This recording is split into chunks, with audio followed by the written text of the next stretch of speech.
All right, Avalanche fans. I'm alone right now, but I won't be momentarily. Special crossover playoff edition of Locked On Avalanche, along with Erica Ayala from Locked On Kraken. So let's get to this. Your Locked On Avalanche, your daily podcast on the Colorado Avalanche. Part of the Locked On Podcast Network, your team every day.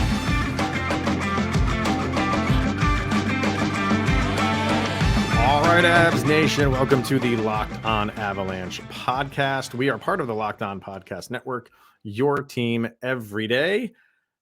Of course, I am your host, Chris Maselli, flying solo just for a little while because, like I said in the beginning, we are doing a special playoff crossover edition with Erica from Locked On Kraken. But first things first, thank you for making this your first listen of the day.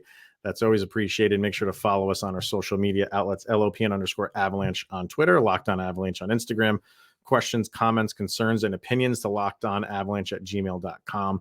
And follow us on our YouTube channel over on YouTube. Hit subscribe, get notified when a new show goes live. So, we're going to get to that crossover here in just a minute. Erica and I tackle a few things when it comes to this series between the Avalanche and the Kraken. We get to, obviously, when it's the playoffs, people always want to know what the biggest storylines are on each side of the aisle for both teams. We get into that.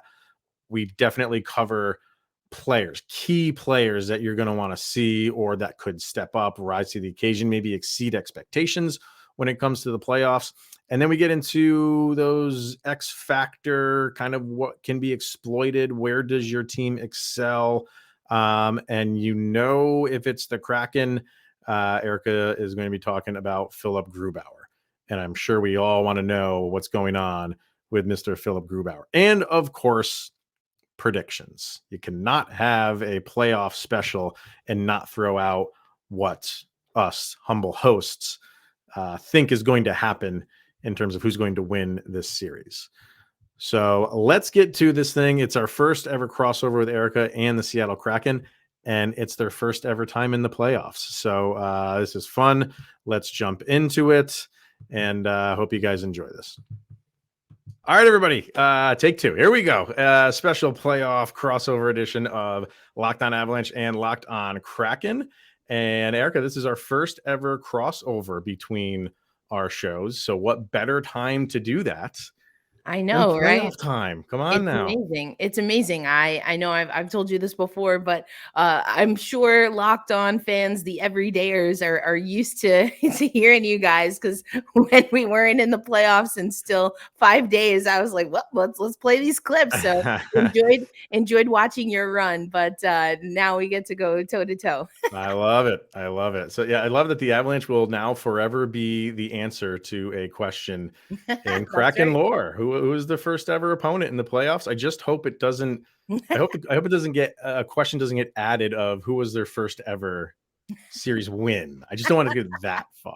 So we'll have to disagree on that one. We'll get to predictions a little bit later, but we're going to jump right in here with storylines. Whenever you're talking about the playoffs, people love to know like what the biggest storylines are for each team. So I'll throw it over to you first. What are kind of like the pressing stories that everybody's kind of wanting to follow when it comes to the Kraken in their first go around in the postseason?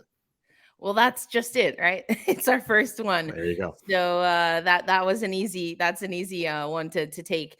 First playoff run, biggest improvement, year over year to get to the playoffs, I think would be a 1B. But I really think it's just that this is a Seattle Kraken team, didn't perform as they wanted last year, made some changes, but really just kind of put their nose to the grindstone and have been doing things by committee.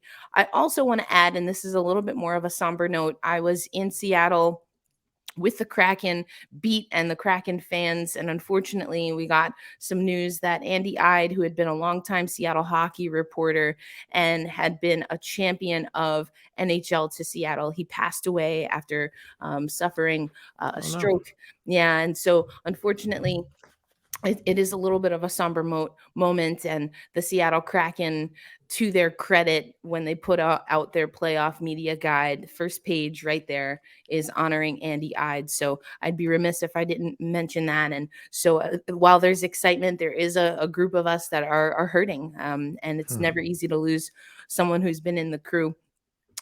But all of that said, Wow. I think it's just now, how does this team respond to all of it, to the excitement? I think at any level you hear when a team is going through it for the first time, there are things that you have to adjust to as a part of a playoff schedule, whether it's media commitments or the travel, playing the same opponent. And while we have individuals who've done that with different teams, we, the Seattle Kraken, have never done it as a unit. So I'd say those are some of the storylines that are popping around. But Chris, it's not your first rodeo, and in fact, you're the defending champion. So what would the storylines be for the Colorado Avalanche? I think we let each other into like the main storyline. If you're the defending champion and you're back in the playoffs, that's kind of the first question that everybody wants to know. Like, what are the chances, or what are the odds that they can repeat?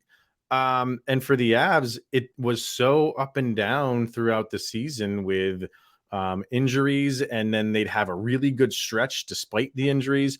And when it was good, everyone's like, oh, this team definitely looks like they can repeat. And when it was bad, it was doom and gloom. It was, can this team even make the playoffs? So, it was as bad as it could get. But they finished the season very, very strong. Obviously, if they went from teetering on a playoff spot to just ascending up the standings to win the division, I think the confidence is high right now that they can do it. And they've never been fully healthy all season because Gabe Landeskog has missed the entire season, right? But going into game one, they will be as healthy as they really have been all season. Probably not what you want to hear, but they are. And that kind of leads to the other big storyline. Can they keep that? Can they keep that health? Because, man, it was a struggle of a season. And to get where they are, I don't think it doesn't matter really how this season ends. But if by some minor miracle, and even if you're the best team in the league, getting to the Stanley Cup Finals is still a minor miracle because it's so difficult to do, right? If they do, I think they can look back at this season as like that's a successful season despite everything that they went through. So yeah, repeating and the health, because sure, we're getting everybody back right now. Makar should be good to go for game one. Manson should be good to go for game one. Malgin should be good to go for game, but that's all well and good. We've said that so many times this year. When a guy comes back, we're like, finally, like he won't get hurt the rest of the year. Nope. Doesn't happen. Yeah. That's brutal. I mean, and every team has their version of that. And, there's still some players that for both of our teams that are not back and won't be back, at least for the first round. And we'll see who gets to advance and see if that becomes another storyline in round two. But for us, it's actually a player that well, and that would be Andre Burakovsky. So we actually got the official word that it was a broken bone of, hockey lower body. That's all we get. But it was ESPN that broke the news that it was a broken bone. And then in speaking with Everett Fitzhugh, who of course is our radio play-by-play, and this has come out a few other places as well. Ron Francis, our GM, also talked about it. We were expecting him back within 4 to 6 weeks of his original injury. He was on the ice about a week ago with the Seattle Kraken, but then he had a setback and had surgery. So we will not have Andre Burakovsky, another player, and this hits on another storyline that I'm sure we'll talk about in our crossover, as I like to say on Locked on Kraken, our squadcast. But that's that Daniel Sprong is day-to-day. And the reason that's a big deal is because I mentioned it a little bit earlier, Chris, but we've been playing and winning by committee. That includes goaltending, which we will definitely talk about. But Daniel Sprong has been a player that can be really electric when he is not in the lineup and has been a healthy scratch. As soon as he gets back in the lineup, he makes a point to do something, whether with his physicality, he's racked up a lot of assists, and certainly with his goal scoring, to really make Dave Haxtell and the coaching staff have to make difficult decisions. And so that type of energy in a series against the Colorado Avalanche, for all the reasons that we mentioned, and just looking at the regular season split and how these teams fared in the regular season, I'm keeping an eye on that. And that's why I'm also very curious to see what other players are going to be able to step up. Which we will definitely get to here in the next segment. And you mentioned Burakovsky. It's not going to happen, but it would be so nice if Burakovsky and Landeskog get together and watch this series together from like a press box. That would be nice. That would be nice. Yeah, I'd love to mic them up. Like that would be great. Stu Bird and Diana Taurasi for the women's Final Four or something like that. That'd be great. All right, let's hear from FanDuel, and then we will get to those key players of this series. But first, like we said, FanDuel. Grand slams, no hitters, and double plays, they're all back, and there's no better place to get in on the Major League Baseball action than FanDuel, America's #1 sports book.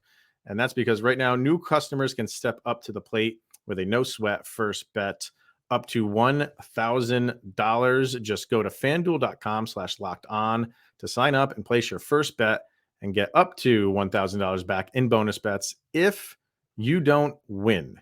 So don't miss your chance to get your no sweat first bet. Like I said, up to $1,000 when you join FanDuel today. Just go to FanDuel.com/locked-on to sign up. That is FanDuel, the official partner of Major League Baseball.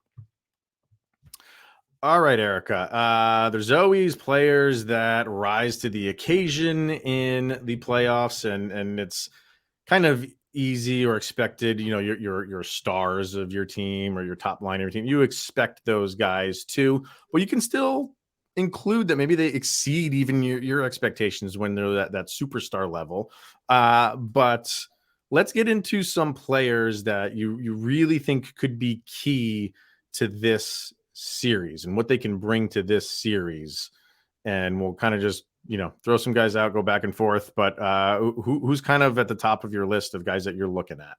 Well, you said it right there at the top of the list. That's going to be our 70-point scorer. That's Jared McCann. He's had a fantastic season. He was the first player that we signed to a contract extension, and he has proven to be worth just that and has really been all in and leading the Seattle Kraken in, the day-to-day, the ways, the consistency. It's certainly in the scoring sheet. I mentioned he's got 70 points. That's 40 goals, 30 assists. And so more firsts for Seattle. Of course, that was every time we hit the ice, it was a first last year, but we're racking up some more. And I like that. And Jared McCann has been a driver for that. Another player, and I love giving defenders, blue liners some love. And second in points overall, that's Vince Dunn. He's had a fantastic season. I have to also, though, give some credit to his line mate, and that's Adam Larson. So I'm going to kind of cheat a little there and blend them together. That's because I think Adam Larson, being that more stay-at-home defender and defenseman, he gives Vince Dunn that creativity and freedom to step up into the rush as needed to be a little bit more of an offensive powerhouse. That being said, I've been very impressed with Adam Larson, who at times I've been critical of. I think sometimes he can have pretty slow feet. We don't have the most dynamic defenders, or at least it certainly didn't feel that way last year, but those two have really stepped up. And I think you have to go with everyone's keeping eyes on our rookie, Matty Beniers. Yeah. And I have been saying, especially early in the season, Matty Beniers is that guy for us. There were so many times early in the season when we were meeting success early on, outside of maybe Martin Jones, or I do think that he was the best player on the ice for us. So I know you're supposed to ping pong back and forth there, but I just got so excited to talk about our guys, and I think that, again, everything's by committee. So it's hard for me to kind of talk about them individually in separation, because we're seeing so much that's happening, because the sum of the parts is really what's keeping the Kraken and has gotten them to the playoffs. Is Beniers on the top line power play? Yes. He is. Yes. Yep. Okay. He is. And, has been, Eberle's another player that's, again, right up there, top 3 in scoring. And a lot of that, in my opinion, has to do with his play. And he said it himself. playing with Matty Beniers and the way that they can find each other on the ice. And so, yeah, Matty Okay. Beniers has been great for us. And we mentioned Burakovsky already. Who's kind of like sliding in for him on his line? And, he's a top line power play guy too. So what's kind of like been the rotation to make up for what you lose with him?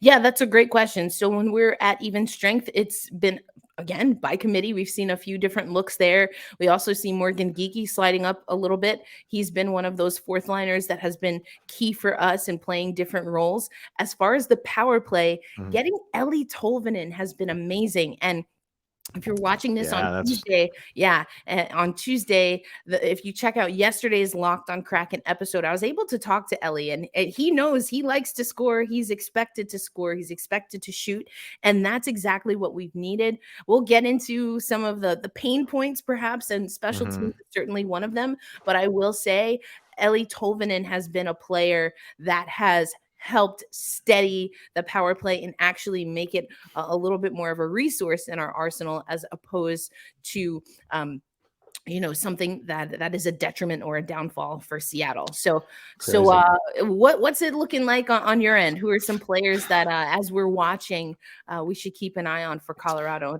I'm going to avoid the usual suspects here because that's just way too easy to but I will just throw them out. Just, your McCarrs and McKinnons of the world, like Sure. they step up, you know what I mean? And as great as seasons as like Rantanen and McKinnon have had, you just always feel like they're not satisfied. So they can just, raise it up another level, which is scary. But for me, there's three guys, and I'll start with the guy who I always look at going into the postseason, because he hasn't had great regular seasons as he's been with the Avalanche, but in the playoffs steps it up a little bit. Doesn't like go crazy, but his play gets more consistent. And if you listen to Locked on Avalanche, you know exactly who I'm going to say, and that's JT Compher. And the difference is this year is the best season he has had by far for the Avalanche, up where he's had more than 50 points, which is the first time he's touched that in a season by far. It is a contract year, so go figure for that. But this is like I said, this is the first year that he's had a great regular season. And if he can just do what he's done in the past in previous postseasons, and maybe even just step it up another notch, he going into this year, when you lose someone like Burakovsky and you lose like Kadri, it was really up in the air who is going to replace those guys. And Compher was thrown in there, I think, just because he has like tenure with the Avalanche, but nobody really, even myself included, thought he would really take that 2C like by the reins. A lot of people were expecting like Alex Newhook to do that. And Newhook has kind of faltered a little bit. He's found his way into a bottom six role, and Compher has been that guy. He's been a model of consistency this year. So I think he is due for another very good postseason, maybe even better than he's ever had. Another guy is someone they picked up on the waiver wire. You threw out a waiver wire pick on, and I will do the same thing. And that's Dennis Malgin. He's been a revelation for the Avalanche. And this is just another guy who this goes to their scouting department on guys that they just find that other teams don't want. Val Nichushkin always comes to mind for Avalanche fans. But Malgin has been great. He has fit in with this team perfectly. His speed matches what this Avalanche team has in speed. He's found a scoring touch in goals. The only thing is he's never been in this situation. So is the playoffs too big for him? Like, does he get caught into the bright lights of the postseason? That remains to be seen. But he is a confident scorer, and he's been so I don't want to say consistent. He started off a little bit shaky, but once he just got into that flow and just got comfortable with the team, he's been great. He's been fantastic. And kind of the last one I'm going to throw out there is the goalie situation with Alexander Georgiev, and been phenomenal all season long. Absolutely phenomenal. But it's kind of what I just said about Malgin, the same thing with Georgiev. Hasn't been in this situation being the guy and being the goalie going into the postseason. And when you're the number one goalie for a team that expects to win championships, or at least get there and play for one, again, is that how does he respond to that? Because you never know with guys who are new to this. You expect Cale Makar and Mikko Rantanen and Nathan McKinnon to go out there and perform because they've been doing this for a few years now. Georgiev, while he's been in the league, so he's been played that second fiddle, and now that he's not, I don't have any concern. I will say that because he's played so much during the regular season, he's prepared. But if things go if it doesn't start like the way that they want and Seattle jumps on them, can he shut it down? We'll have to see. Wow, I like all of those picks for sure, Chris. And I think that the storylines are similar, not the same, but they're similar for both of our teams. And again, we kind of alluded to the regular season split, which I think you have to take with a grain of salt. One, because it's the playoffs, right? Yeah. But then also we've already alluded to the injuries, particularly on Colorado's side. So I'm very curious to see. And yes, coming up in our third segment and how we're talking about this, I definitely will be talking about goaltending. I've been waiting with bated breath to hear what you have to say about our old friend, Mr. Philipp Grubauer, and beyond. So yeah, let's get to that right after we hear from Athletic Greens. And what exactly is Athletic Greens? We put 1 scoop into a glass of water, and you are absorbing 75 high-quality vitamins, minerals, whole food sourced superfoods, and probiotics to help you start your day right. This special blend of ingredients supports your gut health, your nervous system, your immune system, your energy, recovery, focus, even your aging. So if you are lifestyle friendly, then you are in luck. Whether you eat keto, paleo, vegan, dairy-free, or gluten-free, it contains less than 1 gram of sugar. There's no GMOs, so there's no nasty chemical or artificial taste because it tastes amazing and it costs you less than $3 a day. And you're investing in your health, so it's cheaper than your cold brew coffee habit. So right now is the time to reclaim your health and arm your immune system with a convenient daily nutrition. It's just 1 scoop in a cup of water every day, and that is it. No need for a million different pills or supplements to look out for your health.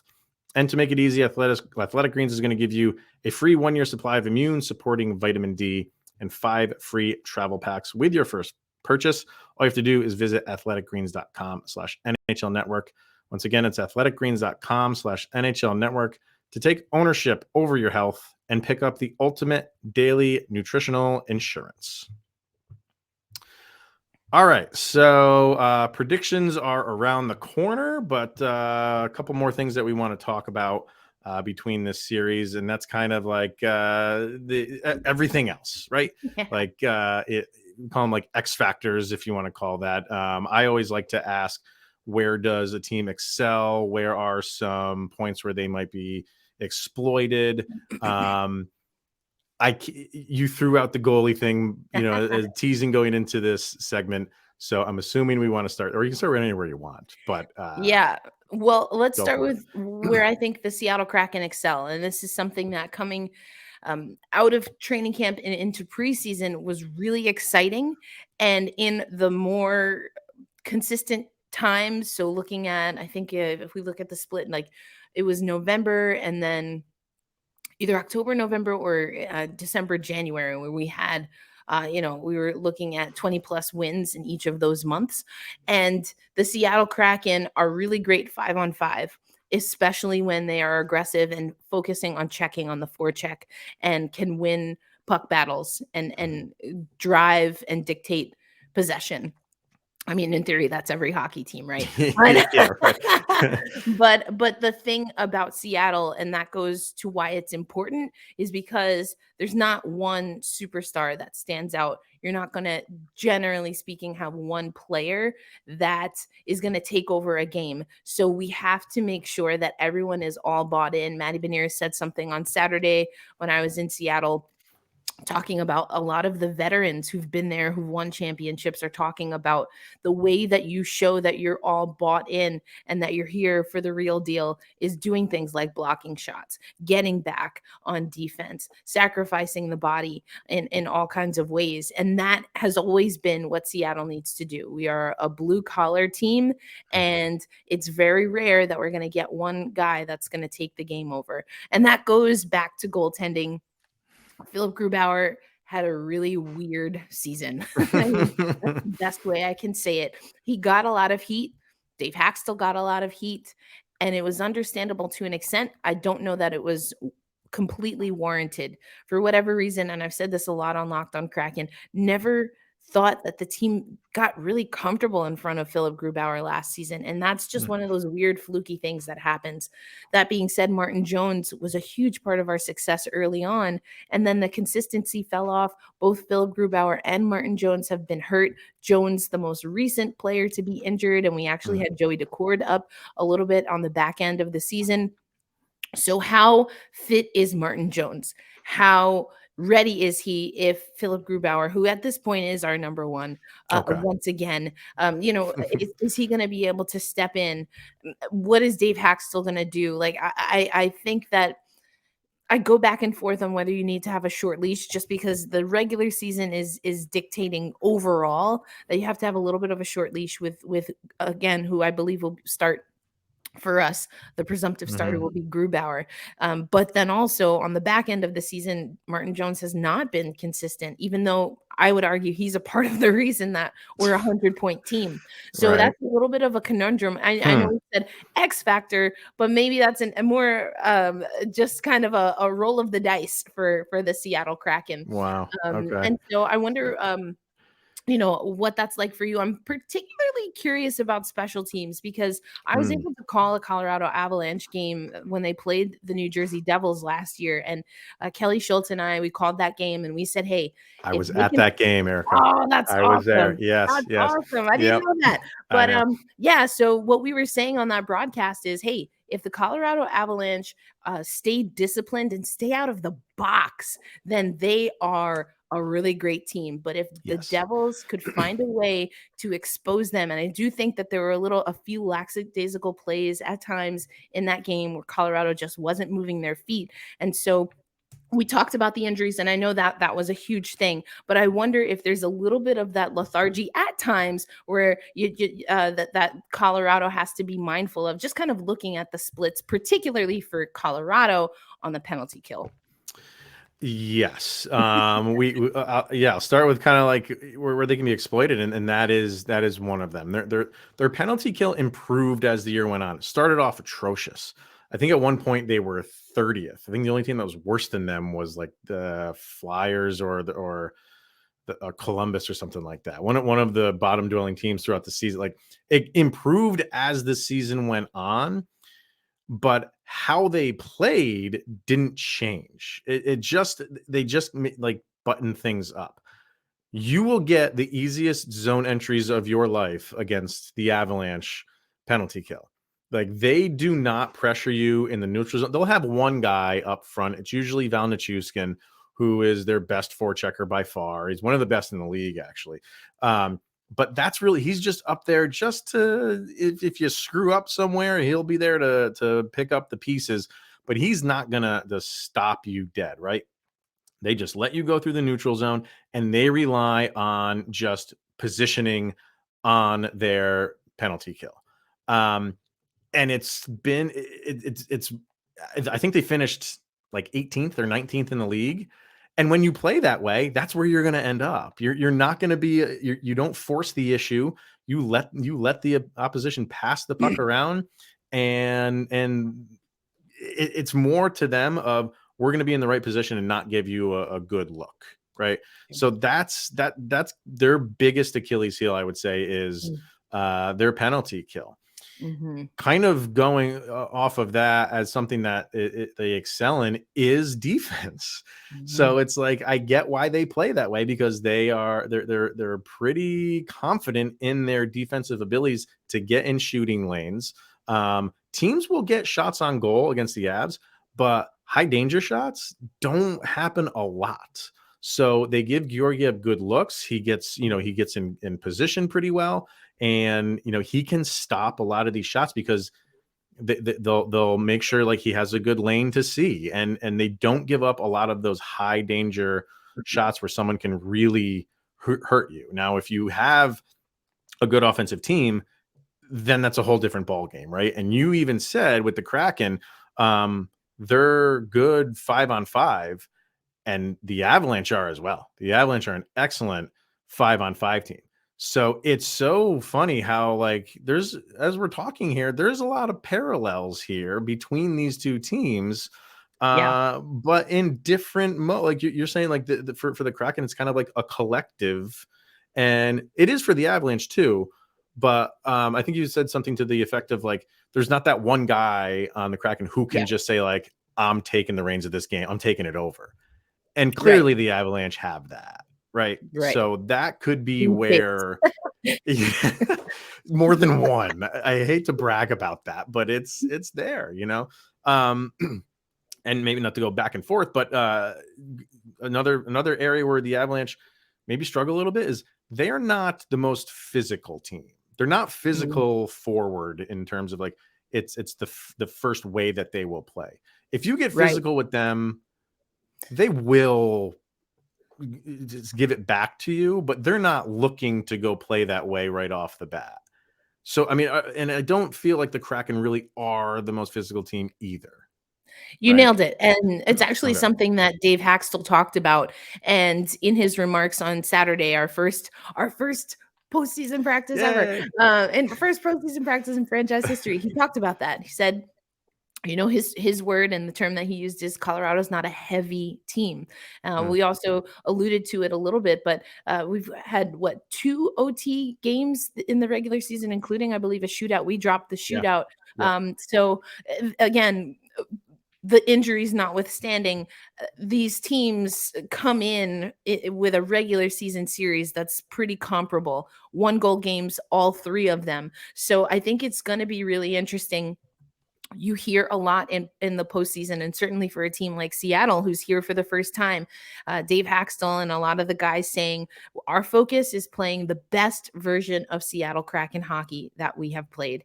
They also do know that some of that is going to be nullifying what the weapons and the arsenal is for Colorado. And the benefit maybe of a by committee team is that we can target some of those players. Now, what I'm not sure that Seattle is going to be able to handle is if some of the JT Compers and some of the other players that you mentioned, if they really step up and are stellar, that might be a little bit too much, because I don't, as many people who watch the Locked On Kraken know, I have long-term questions about our defensive core, and honestly sometimes just how we as a team play defense. So I think it's going to be really interesting. It's I think I said earlier, we're similar but not the same, and so I'm very curious to see as the games play out which style of hockey is going to be victorious.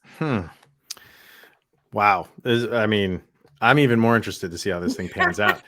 So why don't we end it with that? Let's, everybody wants to know predictions. So what are you thinking for Seattle? I am surprised. Like I expected a lot of people to pick the Avalanche to win this, but as I'm like just going through different sites and people talking, the experts, you know what I mean? With just the relative ease that people think the Avalanche are just going to kind of like bowl over the Kraken. But what are you thinking? Well, what I will say is that the experts have been wrong about the Seattle Kraken in both of our seasons. We were supposed to have the best goalie tandem in year 1. Nope. And we're supposed to be absolutely hard in year 2. Nope. There you go. Exactly. What I will say is I do think that, as we just alluded to, just to harp on that point one more time, very well matched, similar, not the same. I am just in all of my sports analysis, I always give the benefit of the doubt to the team with the experience, and that's been together a little bit longer. Now, there have been changes. You talked about that a little bit earlier, Chris, but you can't,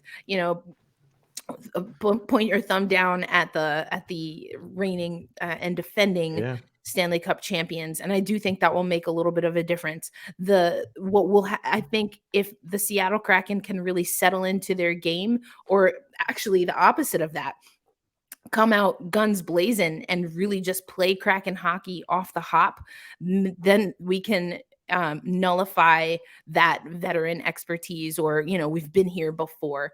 That being said, I'm still going to give the edge to Colorado, with the caveat that the Seattle Kraken have lived our entire existence defying, especially this season, defying expectation. I think we go 6, maybe even 7. And as I said, I do think Colorado has the edge. I'm not willing to give up completely on Seattle. I think they can go the distance, but I do think right now, unless we see some things change early in game 1, 2, I think the Seattle Kraken have to get at least one of those games on the road. But I give you the advantage as of right now. But let's see. We'll have to talk throughout the series. Yeah. Oh, absolutely. And I agree. I think that it's so weird to say, like, team doesn't have experience in the postseason when they're made up of NHL players from all over the league, right? But as a unit, they don't. So and to me, I think that's a big deal. And it's, if there was one team that the Kraken probably didn't want to pull, it is that, the team that's defending the championship. So I think that is going to be the biggest deal between these two teams. And but also, here's like the beauty of the NHL playoffs, because I can sit here and say, like, I think these will all be very good, very close, tight games, and the Avalanche just have that ability to pull those games out, right? So I can sit here and say, like, I think the Avalanche could win this thing in 5 games, but the beauty of NHL playoffs is it could go 7, and that won't surprise me either. Correct. You know what I mean? So I don't want to sit here and say that, I think the Avalanche could win in 5, and it's just going to be, they're going to wipe the floor with them. I generally don't think that's going to happen.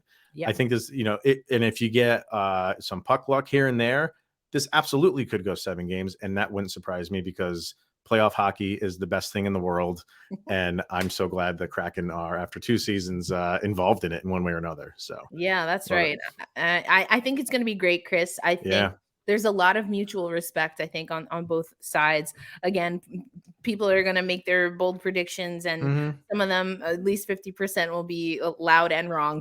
But I do expect a good series. And people have asked, are we just happy to be here? Or are we really expecting to do things? I think it's a little bit in between. We're building history here for the Seattle Kraken. Right. We're going up against the defending Stanley Cup champions. So there's a lot on the line in theory. And I think it's really going to be about this team buckling down. And if they can really do that, stay insular as much as possible and stay focused, I like our chances. Good. Well, the one thing I'm looking forward to, or maybe I'm not looking forward to it, is that game 3, because that place is going to be, that might be the one that's a struggle for the Avs. So we shall see. All right. It's going to be a fun series. Erica, why don't you throw out to Locked On Avalanche crowd where they can follow you over on social medias? Absolutely. You can follow the show at Locked On Kraken. And hey, if you're not in the house and you want to watch, we'll be doing a watch party along with a good friend of mine, Angelica Rodriguez. We host a women's hockey podcast together, but she's an Avs fan. So we've got, like her. There you go. New follow. So it's a house divided on my women's hockey coverage side, but we're inviting fans. So you can check that out. But again, follow us at Locked On Kraken. We'll be posting all of the links there. And you can also follow me personally at elindsay08. That's ELINDSAY08. So Chris, how about for you and Locked On Avalanche, any plans that you have and things that we can check out as the series goes on? I'm so selfish. I can't watch with other, I can watch my wife. And that's really, I have to watch intently, and I can't do the watch. I can't host the watch parties, right? Fair enough. I could be involved in them, but I'm so silent just because I have to watch. So I'm pretty selfish when it comes to that. But you can follow our show over on Twitter, LOPN_Avalanche. That's on Twitter. On Instagram, you can just search for Locked On Avalanche. And of course, our YouTube channel, you can follow that as well. So Erica, it's going to be fun to be the first series against the Seattle Kraken. So I think it's going to be a good series. So good luck to you guys. And yeah, I'm sure we'll be talking all throughout, and maybe even in the off season, we'll kind of get together again. That sounds great. Thanks so much, Chris. All right. Appreciate it. All right. Enjoy the series, everyone. We'll talk to you guys later.